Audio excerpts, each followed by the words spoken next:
You stepped away from film to support your daughter's aspirations in the competitive world of rhythmic gymnastics, and support doesn't even begin to give justice to the extent that you've fully involved yourself in her success. I was reading a Huffington Post article from 2012 that detailed traveling to Prague, Slovenia, Bulgaria, and crisscrossing the U.S. for competitions and special training Yeah. camps.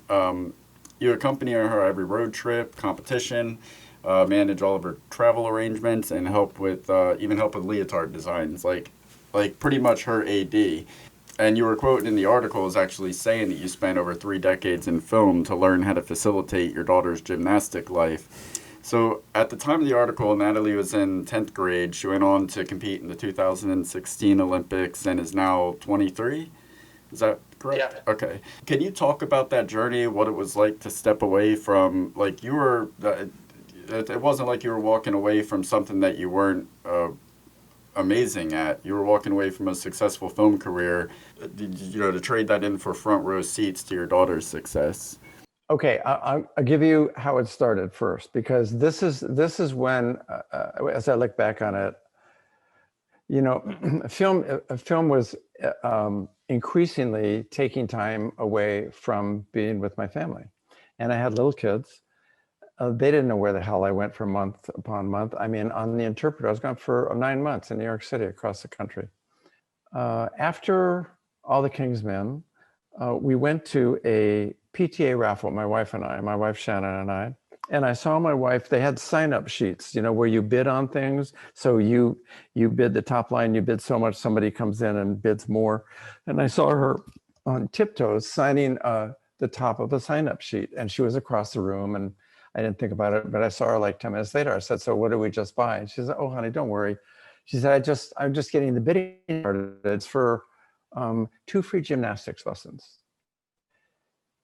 At the end of the night, we got those 2 free gymnastics lessons. Nobody else bid on that sheet. There was one line, my wife's.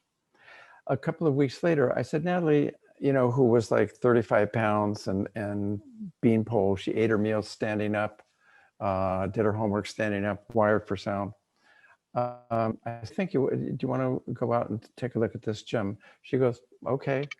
So my wife and I take her out to the gym. It's an artistic gymnastics, which is balance beam and, you know, that kind of thing. And they said, "Okay, you parents stay here. We'll take her around the gym. Parents aren't allowed on the gym floor." And the girls' team's working out. "Come on, Natalie." And they take her off.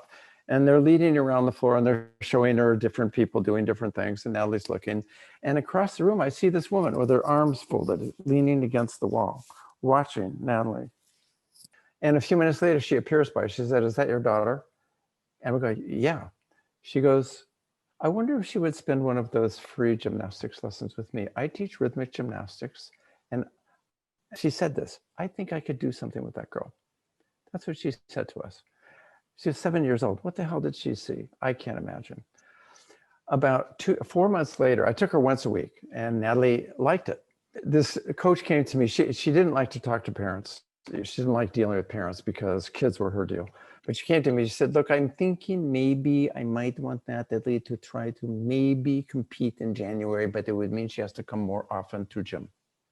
And I said, being a groovy dad, I said, "Oh, okay, well, let me talk it over with Natalie and see how she feels. And I'll tell you, you know, how she feels." And she goes, "You do that."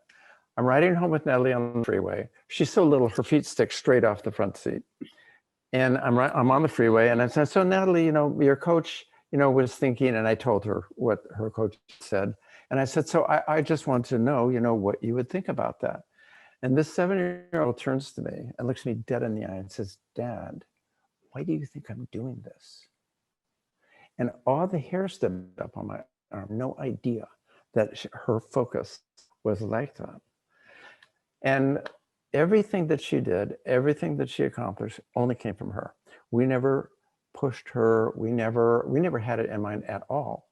It came completely out of the blue. And gradually, as I began to realize how much time this was going to take, work, the possibility of going back to work just dropped away. It just kept going. Every time we finished a year, she won the Western championship in her little teeny level. And we went to the to the national championships in Boston because we said, we're never going to do this again. This is crazy. We got to go and just see what it's like. And she did, she got like 21st in the country or something, got blown away.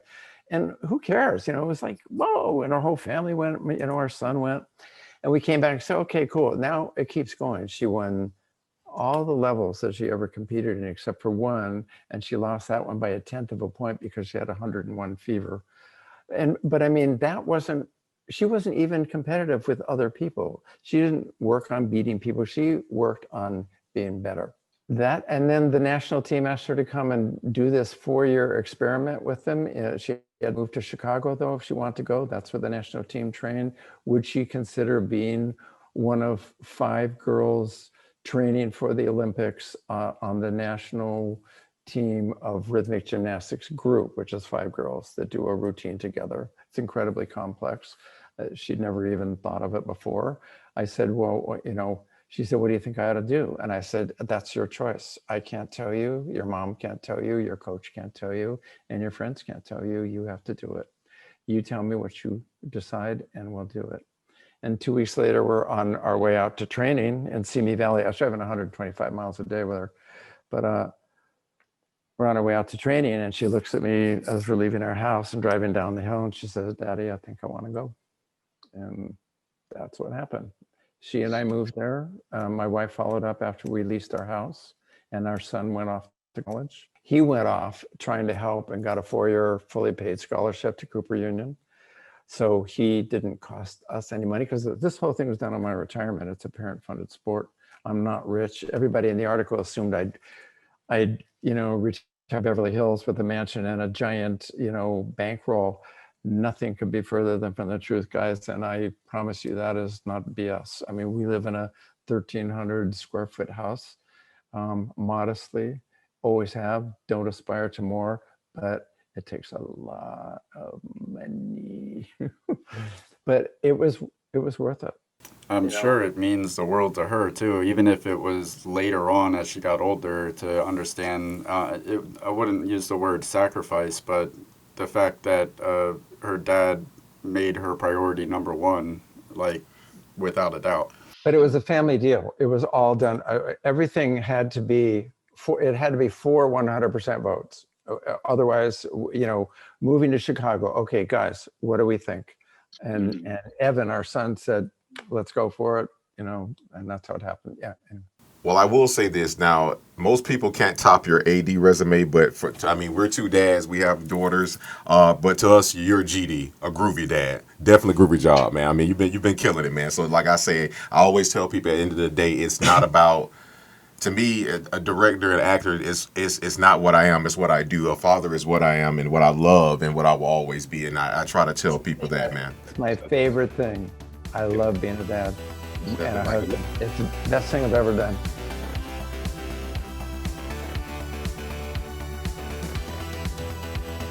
Find us in all these links. It's coming up right now.